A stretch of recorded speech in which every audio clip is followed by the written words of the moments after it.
Hi guys, welcome back to the channel. My name is Jag, and in today's class what we're going to cover is basically the grade 9 content for math. Again, it's going to be a review of polynomials, and this time in terms of the distributive property, we have to make sure we know how to expand and simplify. We're also going to try a couple of application questions, which are basically just word problems. Okay, so with that, let's get started. I'm going to take again some questions from the textbook here. Okay, so let's try this one. Okay, so it is 2 and then q minus 5, okay, plus 4, and it is 3q plus 2, okay. So this question seems rather simple, okay. We are going to expand and simplify, okay. I'm using the distributive property here, okay, so I'm going to make some arrows so everyone can see that. We are doing 2 times q, okay, which is 2q. And then when you distribute the second two numbers, I'm doing 2 times negative 5, okay, so negative 10. And we are done with basically the first term here. Let's move on to the second one. I'm going to do 4 times 3, which is 12q, okay? And in the second one, we're doing 4 times 2, which is equal to 8, so I'm going to put plus 8. Okay, so in the first step, what we're doing is we're just basically expanding out these terms using the distributive property. And in the second step here, we're going to put the like terms together. So again, I'm going to put the 2q together with the 12q. Okay, so plus 12q. Again, make sure you are taking the signs that are in front of the numbers. Okay, and in the second one, I'm going to do negative 10. Okay, and plus 8. So I always like to make sure that I'm underlining the number with the sign that is in front of it, okay? So now we're just going to add and subtract the numbers that we have here, okay? So I'm doing 2 plus 12, which is 14q, okay? And on the second one, I have negative 10 plus 8 minus 2, okay? And this is my final answer. I'm just going to box it here. It is 14q minus 2, okay? Are there any questions there? So again, we're just using the distributive property to expand out the expression. And right after that, we're putting all of the like terms together. And then you can just add and subtract the like terms. With that, let's go to the next question here. Okay, so I'm going to take this off. Okay, and remember when you are multiplying using the distributive property, okay, if I have variables, make sure you are adding the exponents for the variables. Okay, so let's try this question. I have 5x and then 2x minus 4, okay? And then it's going to be minus 3 and 2x squared plus 8, okay? So again, it doesn't matter what the actual expression is. I'm going to use the distributive property here. I'm doing 5x times 2x, okay? Because there are two x's here, it becomes x squared. So 10x squared. I'm going to multiply the second two terms, okay? So 5x times negative 4, negative 20x. Everyone's good so far? So we're done with the first bracket, so this first term here. We're going to move on to the second one. Okay, so what I'm going to do is negative 3 times 2x squared. So negative 6x squared. Okay, we're just multiplying the numbers. Okay, and here basically I don't have two variables, so I don't need to add the x's together. And then I'm going to do negative 3 times 8, so negative 24. Okay, so just like this, I can put the like terms together. And again, if you get really good with the like terms, I don't actually have to show this step. Okay, but we're going to write it on the board just for now. So 10x squared, let's underline it, okay? I'm going to put this together with the other x squared, so negative 6x squared, okay? And now if you look at the other terms, I notice there aren't any like terms here, so I'm going to just write it out. I have negative 20x and then negative 24. So you might encounter some questions where there aren't more than one of the like terms here. So that's okay as well. Just put all the like terms that you see together. So we're going to do 10 minus 6, so 4x squared minus 20x minus 24. Okay, so does everyone see that? So the only like terms I had here was in terms of the x squared, okay? And this is my final answer. I'm going to box it. It is 4x squared, okay, minus 20x minus 24. Okay, and that is our final answer. Okay, I like to box the answer again, just so the teacher can see what the final answer is. Again, on a quiz or a test, show all your work, and the teacher has the final answer on the solution sheet, and he or she is just going to compare their solution sheet with the answer that you got. Okay, all right, so with that, let's try one more example here. Okay, so let me just take this off.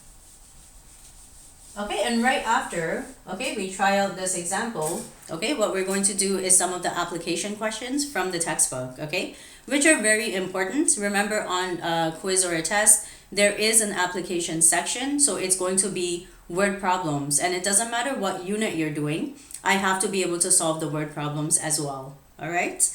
Okay, so let's try this one. So this is -3, and I have 2m minus 6. Okay, this time we're going to try subtracting the two polynomials here. I have 8 minus 6m. Okay, and this is actually a really good example, okay? For the second term, you might think you don't need to distribute anything, but I actually do, okay?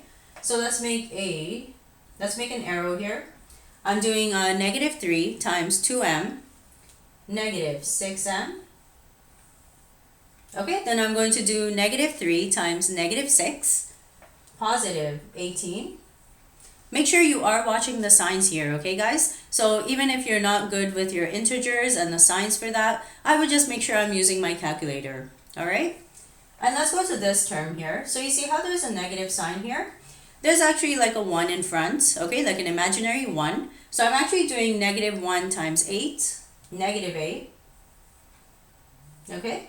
And then I'm doing -1 times -6m, so positive 6m. So that's the reason I actually picked this example, so you could see that I am actually distributing that negative sign, okay, within the second term. So we're going to put our like terms together here. So I'll put -6m, okay, and I'm going to put this together with the positive 6m, okay. And if I look at the two numbers that are left over, they're also like terms because there is no variable attached to it. Okay, so it's going to be positive 18 minus 8. Okay, so if you are looking here, okay, the -6m plus 6m is just equal to 0, so it cancels out. And what I'm actually left with is 18 minus 8, which is equal to 10. Okay, and this is actually my final answer. Okay, so this won't always be the case where you end up with a number, okay? It just ends up being the answer in this case due to the m getting canceled out, okay? Everyone's all right so far? Okay, so with that, let's try one of these application questions, okay? Again, which are very important, okay? It's going to be high yield on a test. You'll see word problems all the time, and students get kind of confused when they're actually reading the word problems, okay? So I picked a question from the textbook. This is actually from the review section, okay? So I'm going to read the question out loud here. I have a rectangular window frame, has dimensions expressed by 3x and 2x minus 5. So actually, let's just make a quick diagram here. So I have 2x, okay? And the length is going to be, oh sorry, let's put 3x. Okay, and the length is 2x minus 5. Okay, again, it doesn't really matter where you're putting the length and width, okay? It doesn't specify that in the question. So find a simplified expression for the perimeter, okay?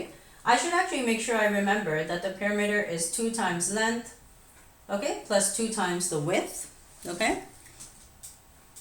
And again, maybe the length here, we're just putting 2x minus 5, okay? The length can also be like 3x. It really doesn't matter here. I'm just going to put it into my formula. So I'm going to do 2. So let's leave some space here, okay, so everyone can see it. So 2x minus 5, okay? So this is the length that I'm putting in, plus 2 times the width, and the width we're going to use as 3x, okay? And you notice when you actually do the distributive property, and we're going to put like the like terms together here, okay? So I'll leave less space, okay? And when we collect the like terms or whatnot, again, even if I switched around the length and width, it doesn't matter. I'm going to end up with the same expression, okay? So let's do this. So 2 times 2x, so 4x, okay? Watch the signs for the second term here. We're doing 2 times -5, so -10, okay? And now we're going to move to that second term here. I'm doing 2 times 3x, positive 6x, okay?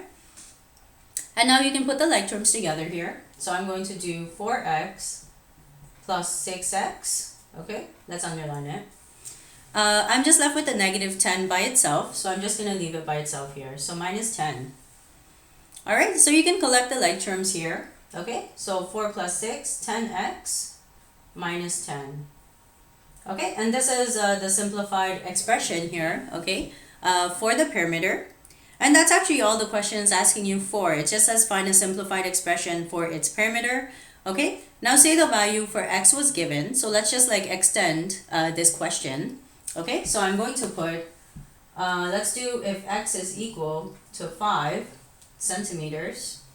Okay, and what is the perimeter of this rectangle? Okay, so I noticed that I do have to show my work when I'm finding the expression for the perimeter. And at the end, when the teacher gives you the actual value for x here, I can just plug it into my simplified expression to get the answer right away. Okay, so we're going to plug it into our equation here. So I'm going to write it out again. Okay, our expression is 10x minus 10. And we're going to do 10 times 5 minus 10. Okay, make sure you're multiplying here first. So we're going to do 50 minus 10, which is equal to 40 centimeters. Okay, and also if I just took x equals 5 centimeters and I plug it into like my values for x here, I just have to make sure I'm doing this 2 times, but I can see that it's easier if I just find the simplified expression for the perimeter first. And you can see that I just plugged in the x value and I got my answer right away. All right, so these are the types of application questions that you will see within the unit of polynomials and exponents.